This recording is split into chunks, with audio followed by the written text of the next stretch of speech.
Benefits of the dysfunctional family. Many people identify with the idea they grew up in a dysfunctional family, but then what? Are you going to do years of therapy? Probably not. Are you doomed to live under the dysfunction? And what about passing the dysfunction on? Is that going to happen? What if there are advantages you learned from the dysfunctional family? Are there methods that change the dynamics of the impact of the dysfunctional family? So what can you do? The information in this video accelerates changing your paradigm. This is part of the Shifting the Paradigm series and flipping the script. Culturally, we have been living under the oppression of the woes of illness. What if we can flip the script? We know our brains have neuroplasticity. That means they can change, and we can change our emotional and mental responses that affect our behaviors and how we feel. How can that be done? When a family has unhealed, unspoken, or unrealized places that are dysfunctional, they pass them on. The child who becomes an adult develops methods of coping that are actually gifts that can be used, but without discussing them, the child, then adult, feels they have another reason to feel different, or they don't fit in, or they have a bunch of behaviors that don't feel good, or feelings or emotions, and their abilities that are gifts go underground. But these abilities are tools that are useful in our evolution. What are these abilities or gifts? Some children develop the ability to have hypersensitivity to emotional, physical, and mental behavior, and this sensitivity continues into adulthood.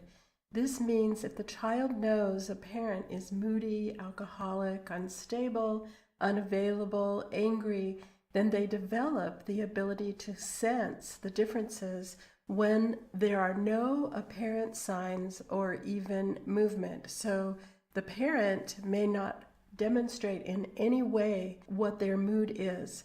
This is an extension of our intuitive awareness that becomes highly developed. And this ability is developed because it is a sense that's needed for safety.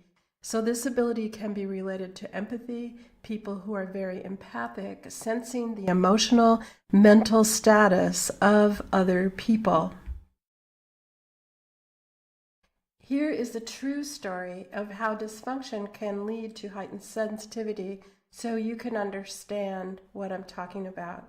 Liza was an 18-year-old woman in residential treatment for depression and anorexia and bulimia.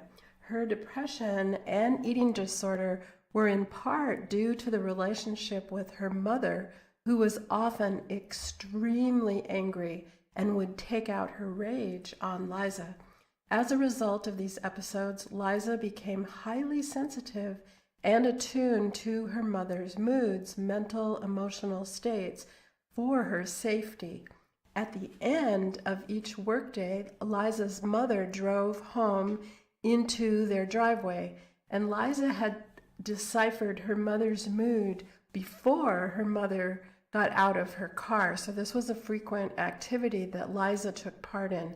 She knew before her mother's car door opened how to take care of herself, and this was not because the gravel was flying, so she could read her mother's emotional, mental status. Liza would go into the shower so her mother could not speak to her when she felt her mother was in such a state of rage. She didn't want to be the recipient or the beating post of that anger. How does this ability become useful in a career and personal relationships? The person who has this sensory ability can draw upon it when dealing with other people in professional settings, when delivering information, in negotiations, meeting people, working with a boss, and also in interacting with other people, because they have a heightened sensitivity to read people's mood without looking only at their body language and how they're presenting themselves. As a result of being in a dysfunctional family, some people develop the ability to take on the negative energy of the people in the family. While in a family, the person can be absorbing the negative energy on behalf of the family's functioning. They may develop depression or overeating, even anorexia or anxiety as well. And the person may become the black sheep, which means they still may be empathic, but move away. As an adult, the person becomes sensitive to picking up negative energy from other people, whether it's in a relationship, in a group, or in a large crowd, because they don't know they were doing this in the family. This person has a heightened ability they can apply with animals and when being around other people, and are suited for work as a healer of some kind, which can be allopathic, alternative, energy medicine. However, learning to release and not hold the negative energy is imperative. So until that you know that you don't have to hold on to the negative energy and that you can identify that you're picking it up, then it gives you the ability to connect with other beings in a profound way. The different scenarios that contribute to dysfunctional families very often derail people from their inner knowing. People lose their sense of their own knowing or trusting because of programming due to the commotion and to fit into the culture and the family. It isn't that each person never had inner knowing, because it has always been there. It's that it becomes suppressed. So each person has a personal and deep connection with the numinous or sense of spiritual being. And it's reconnecting to this place that brings back this awareness. Children grow up with parents who most of the time have not healed from their family's history. This means the things that happened in their family were never dealt with. And before that, their family and their families and families before being passed down as unconscious and conscious behaviors that become instilled in the dynamics of the household. So these become unconscious and conscious. The generational information is passed on unknowingly. In some situations, there are secrets that are passed down. The child or adult will never know, but they will be part of the patterns of the family dynamics. Other stigmas that are passed down are shame, blame, and guilt about family members' behaviors. People who are crazy, someone has been to prison or jail, a person who has shirked their responsibilities, or a person who has harmed another. But society has created other things we have shame, blame, and guilt about, which are being poor, being whatever we think is unsuccessful, what we have failed to do or think we should have done. Other secrets can be about abortions or babies born out of wedlock, abuse, and not being what the perfect model of perfection is thought to be for the moment. Dysfunctional families and the generations before them that were unhealed lead to perfectionism, over-controlling, acting out, anger, feeling bad about ourselves with negative thoughts, avoidance, disruption, and sometimes creating chaos and depression and anxiety, and leads to other physical manifestations. Other manifestations of carrying generational content are overeating, anorexia, bulimia, heart disease, and other diseases. Dysfunctional families also can contribute to alcoholism and all addictions. But again, there are methods to change the dynamics so each of us no longer has to carry the energy, which are subconscious thoughts and emotions, and some that are not so subconscious, into our everyday lives, thus impacting all our relationships. These dynamics are often so underground we are not aware of them. They can also result in shame, blame, and guilt, which can be crippling and unconscious and conscious, meaning these effects can control us and we may not see when and how they are working. What are the 4 tools to flip your script and reap the benefits of being in a dysfunctional family? Between stimulus and response, there is a space. And in that space is our power to choose our response. In our response lies our growth and our freedom.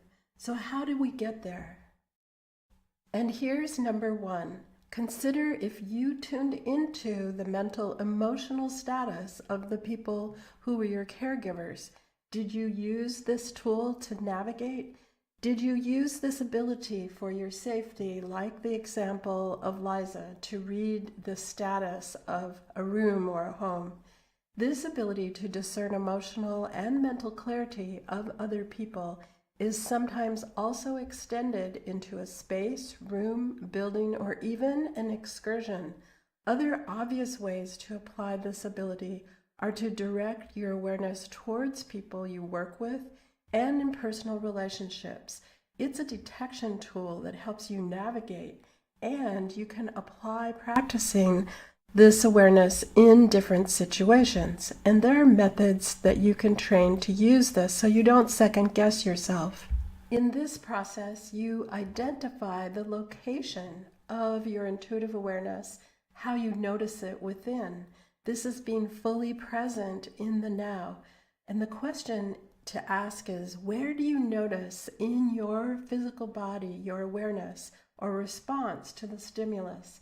This is using the power of now to distinguish your awareness. What are the signals? How do you notice it? Some people say they feel it in their gut or their heart or their solar plexus or their throat. It can be unique for you or several places.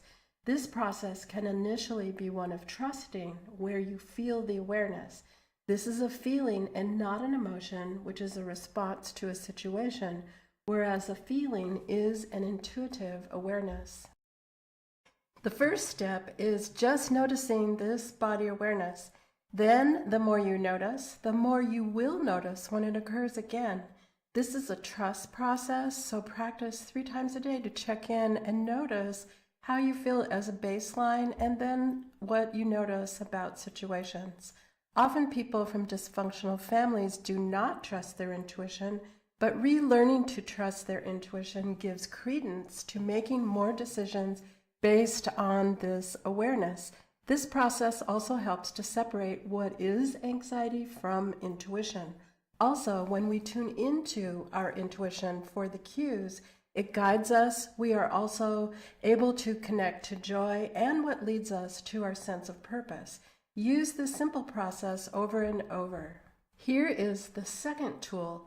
Notice when you experience shame, blame, or guilt, the need to control, rage, or an addiction type response, which also could be overeating, feeling depressed or anxious, suppressing. The subtleties of these emotions play shrewdly through our lives as hidden operations. Noticing spotlights their presence so they come out of the shadow.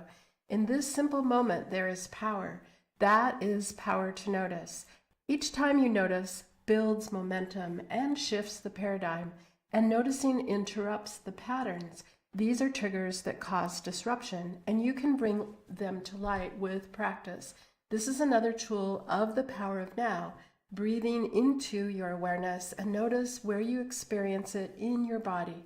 What is the feeling, and then what is it connected to? Here is the third tool. Recognize families are created from the family before them and the events that occurred in their growing up years before you were born. These patterns are passed through to the next generation, and these patterns are not you. The first part is having awareness. These patterns are something that was passed to you, but you don't have to take ownership of them. Then taking the next step means you can clear the patterns from your life. When we clear generational patterns, it affects other people laterally, that is in your generation, through your family, and through any interactions you have with friends and peers, and through any generations after you, including children, nieces, nephews, and grandchildren. If you were the black sheep, the rebel, the questioner, or found a way to get out or get on or did not fit in, you used an innate ability to persevere. Your dysfunctional family contributed to accentuating these characteristics that strengthened you. These abilities are formed from knowing unconsciously most of the time the situation was not for you. This strength is helpful and sometimes also painful when the people who are family cannot identify with us, are mean, and just don't support us. The takeaway and benefit is acknowledging your strength and applying that determination and insight to other parts of your life. This can also mean you are a leader in some way, and to take that opportunity to see yourself in that light. And here's the fourth tool. You can change your attitude towards what has happened to us in life, which is one of the most important things to recognize. Everything can be taken from a person but one thing, the last of the human freedoms, to choose one's attitude in any given set of circumstances, to choose one's own way. Giving yourself the support to succeed through actions that strengthen our physical body, thoughts, emotions, and spirit. So looking at yourself as the black sheep or the person who did not fit in is actually a strength. And you can take advantage of this powerful time to be able to clear and heal the dysfunctional family cycles, not to continue to hold the energy or pass it on. Thanks for listening from Dr. Susan Sophia James and Transformational Wisdom Institute at twi.education.